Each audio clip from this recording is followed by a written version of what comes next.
Hello students, today we are going to read the poem, The Ball Poem from the book First Flight of class 10th. This poem has been written by John Berryman, one of the prominent writer of America. In this poem, the poet is talking about a boy who had just lost his ball. But the poet doesn't want to console him. The poet doesn't want to make him understand, because the poet wants him to understand himself, the rule of nature. And what is the rule of nature? The rule of nature is the losing is the part of life, and everyone has to accept it. So if the boy doesn't learn this rule now, so he would never be able to overcome his grief. So the poet wants him to learn the rule of nature. Let us begin with this poem. What is the boy now who has lost his ball? What is he to do? I saw it go, merrily bouncing down the street and then merrily over. There it is in the water. In this, the poet is talking about what is the boy now? What is the condition of the boy who has lost his ball? What is he to do? Here the poet puts a question mark. What is he to do? Because he doesn't know what will he do. Because just now the poet has seen him. I saw it go, merrily bouncing down the street. The poet has just watched him. He was very happy. He was going down the street. He was making his ball jump. And suddenly what happened? His happiness was over, because his ball went in the water. So now the poet wanted to see what is the condition of the boy now. No use to say, oh, there are other balls. No use to say. The poet considered that it's no use to say to the boy, boy, there are other balls. An ultimate striking grief fixes the boy, because suddenly what happened? The boy came with the grief and he becomes rigid, because he became motionless. He could not move from the place.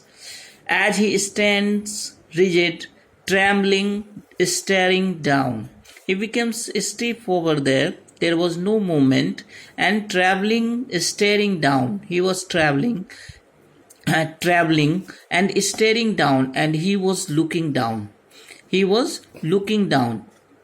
Staring down. He was looking down without making any movement. He was looking down.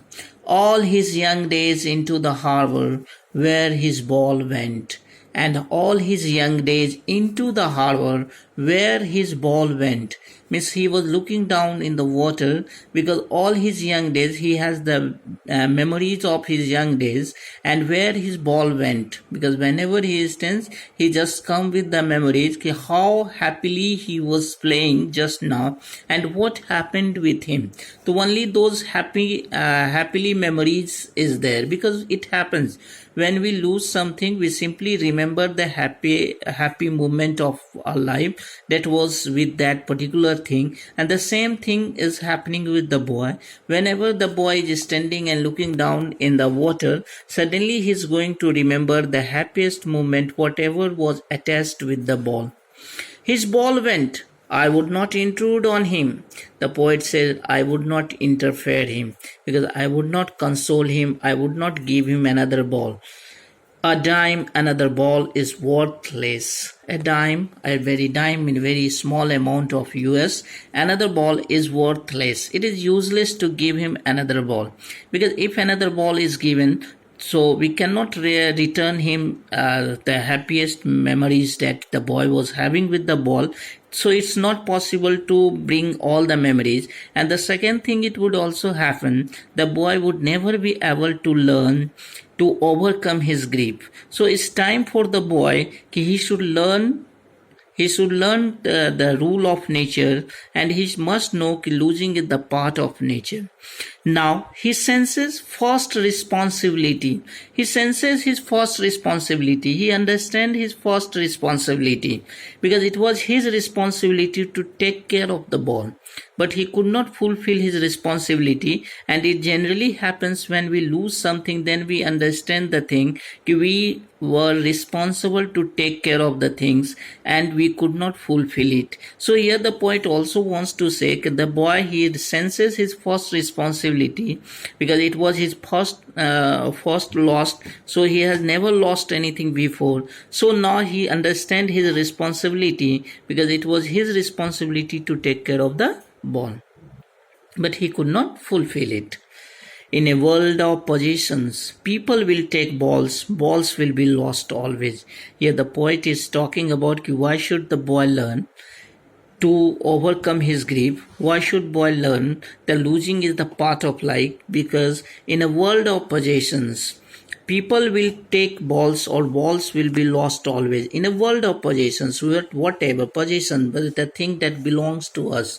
Possession is called anything that belongs to us or belongs to anybody. So here you will find that this is going to talk about the materialistic approach of life. In materialistic approach is called when everybody wants to accumulate the things as much as is possible, and in this way even they don't care about others. Sometimes they take the things from others, and sometimes it also happens that they just we lose something. So here the poet is talking about the both aspects. It can be possible in a world of possession. The both things can happen with the boy. People will take balls will be lost always. It will always happen. Okay, whatever we have, it will be possible that people will take the balls and balls will be taken. Little boy, and no one buys a ball back. Money is external, and it's not possible to buy a ball back, because money is external. Money cannot give us the happiness. Money cannot give us such a happiness that was attached with that particular thing. So buying another ball cannot be the solution. But here another line, the poet is also hopeful, because he is learning well behind his desperate eyes. The poet knows that now by standing there, by understanding his responsibility, he is learning well behind his sorrowful eyes. Even their eyes is sorrow, he is in sorrow, but he is learning. What is learning? The epistemology of loss, the philosophy of loss. Loss and losing is the part of nature. He is now learning. The boy is now learning. This is the rule of nature. Nature means losing is not happening, means it happens with everybody, and we must understand this. So here the poet is hopeful that at least the boy is learning the epistemology of loss. What is the rule of nature's law? The boy is learning. And what he is learning? How to stand up. How to overcome with grief. Knowing what every man must one day know, and he is trying to know that every man must one day know. Every man must one day know. And one day everyone has to learn this thing. Everyone has to understand these things. Losing is the part of life. There is no one in this world. We definitely lose something in life. And nobody can say that I have not lost anything. But ultimately, after some days we learn that losing is the part of life, and we overcome with grief. So here the poet is talking about what every man must one day know. The poet is expecting that every man must one day know. Means everyone, it's the responsibility of every man. They should know that losing is the part of life. Means the epistemology of loss. Every man must know. And the same thing boy is also learning now. And most know many days how to stand up, and most know many days, and it takes many days for most people to understand how to stand up. So the last line is very important, because in the last line the poet is talking about two things. The poet is talking about the first thing, it is the responsibility, means every man must know one day losing is the part of life and everyone has to accept it. And the another thing is also there, even if it takes many days for the people, but ultimately they learn how to stand up, how to overcome the grief. It happens after some days, after many days, we would come to know and would start living with our grief. So here we understand the poet doesn't want to interfere, the boy doesn't want to give him another ball, because he knows that today if he is going to stop him and today if he is going to give another ball, the boy would never be able to understand the epistemology of loss. So the boy must understand today as other people are knowing. So this is the explanation of this poem.